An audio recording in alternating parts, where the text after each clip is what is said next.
thanks for clicking on the video. I'm Luke. I'm Chris. We're the Creative Criticals. Roll the intro.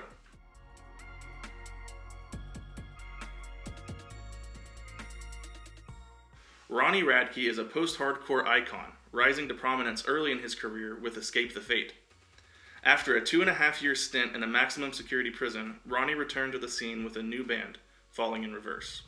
Songs like The Drug in Me Is You and I'm Not a Vampire earned the band a loyal following. The revamped version of I'm Not a Vampire is dark and moody and perfectly encapsulates the haunting lyrics of the original track. Alright, so if we talk just about the song, the elements of the song, such as like the instrumentation, what are your thoughts on that? It was very cinematic. I think before we watched the revamped, we kind of briefly watched the old version.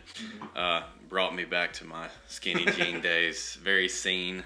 That whole vibe is kind of like what I grew up on, and I love for better or worse. Yeah, I love the pop punk emo core kind of just that whole scene was my music scene growing up. And the singed hair. Yeah, I grew up in just like a normal a normal life, boring. My parents were normal, and we were boring and middle class white family, didn't really get involved in a lot of stuff. Oh, your privilege. Yeah. And so that song, I never dealt with drug addiction. Nothing like that had ever been part of my life. So I never related to it, but I loved the sound. So it's the same thing with all emo music. I was not depressed. I had nothing like that in my life. But I loved the sound of the music, and so that's kind of the original song. I did enjoy how it sounded, but the revamped version, it was way different. Yeah. So cinematic. You've got orchestration, like with the strings, the piano. Right. Throughout the video, you really didn't see the instruments playing. Right. I would love to have seen, or maybe later on, the production of that, like to see really what went into it, because it sounds like a straight up just choir. And I wonder how much of that was done. It would be interesting to see how much of that was actually done with an actual orchestra, or if it was just programmed. But either way, it sounds huge and epic. Or if it was done like film, how they watch it on screen and like kind of play along with, because there's a lot of emotion in the instrumentation. Yeah.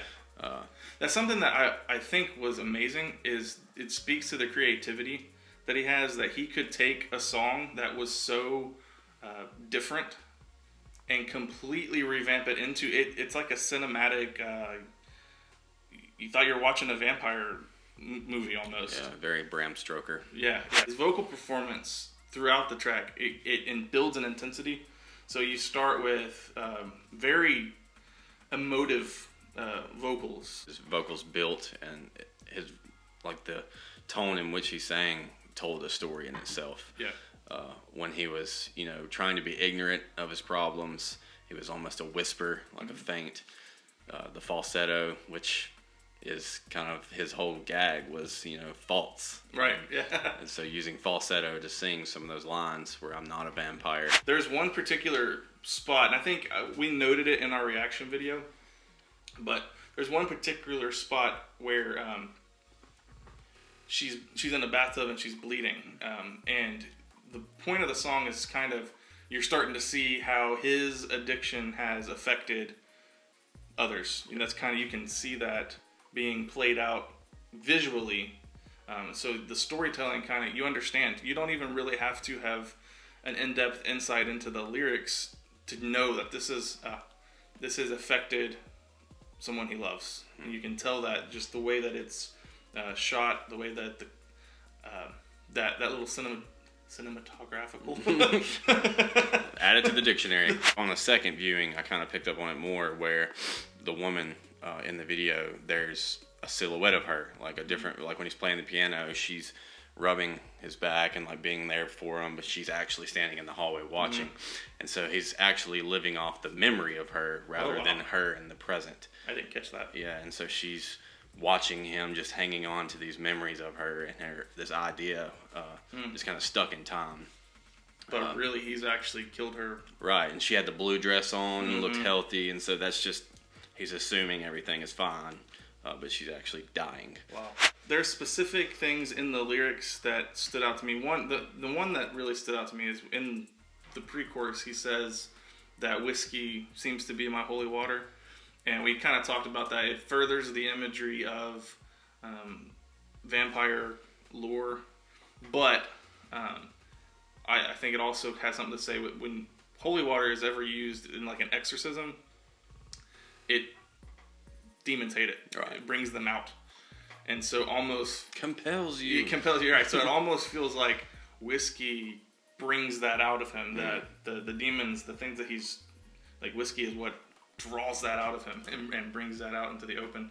You know, personally, in my own life, you know, I've dealt with some avenues of addiction, and I won't go too into it just because I have a sponsor for that. I don't need YouTube for right. You know, that's not really my outlet. But yeah, I don't mind sharing some of that stuff because I watch this video and I see someone who's been through it, and just his pain. I'm not sure, like he said, coursing through my veins at one point, like some of his use, and alcohol is basically just liquid heroin. It was one of the steps, and I know you said he was in maximum prison, and I assume he's done some stints in rehab. One of the steps is, when possible, as long as it doesn't cause harm to you or the other person, try to make amends with people. The mob. So at first, when the cop and the guy came with the lantern to the window and he said, "Have you seen this guy?" And it was him. He was like, "No, I haven't seen him." And then at the end, when the mob comes in and rushes the mansion, he just stands there in surrender and lets them take him. I think that's like a representation of all the some specific people who he's wronged or hurt in his life, who's tried to bring him out of this or say, "Hey, you're an alcoholic, you're an addict." Some of the things he hasn't dealt with, because you really do get frozen in time when you're in active addiction.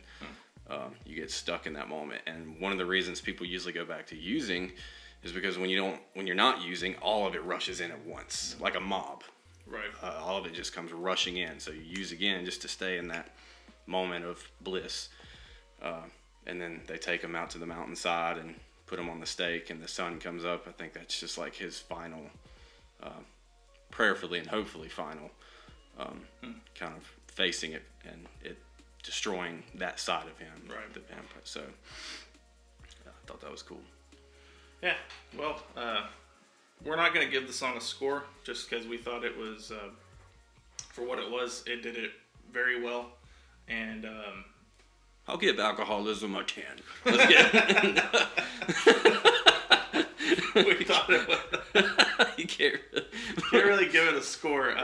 As a piece of art, it did what it set out to do, and it was engaging and beautiful and horrifying all at once. Yeah. And so, if you like what you saw in this video, please consider subscribing to the channel, liking our video. That helps out with the algorithm, help more people see what we're doing over here. And yeah, we'll see you guys in the next one.